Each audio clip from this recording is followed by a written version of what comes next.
Our India, with its 28 states and 9 union territories, is a land of diverse cultures, languages, and traditions. But how well do you know its states and capitals? Up north, we've Jammu and Kashmir with its summer capital Srinagar, the paradise on earth, and winter capital Jammu, while Ladakh, with its capital Leh, is known for its stunning landscapes and monasteries.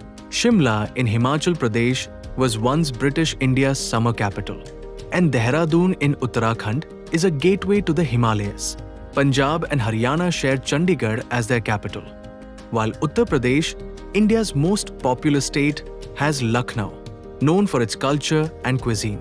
Delhi, the national capital, blends history and governance, home to the president, parliament, and iconic monuments.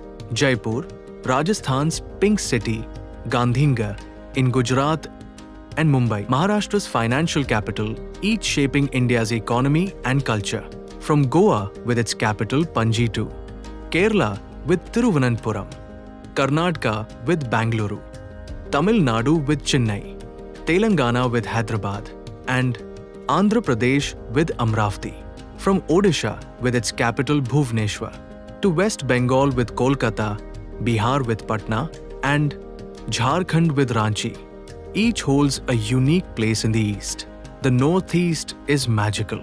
Assam with its capital Dispur, Meghalaya with Shillong, Arunachal Pradesh with Etangar, Manipur with Imphal, Mizoram with Aizawl, Nagaland with Kohima, and Tripura with Agartala, each with their unique traditions. Port Blair in Andaman and Nicobar and Kavaratti in Lakshadweep boast some of India's most pristine beaches. Puducherry, with its French colonial charm, has Puducherry as its capital. Silvassa is the capital of Dadra and Nagar Haveli, and Daman and Diu are administered from Daman, both blending Portuguese and Indian heritage. So many states, so many capitals, but one incredible India.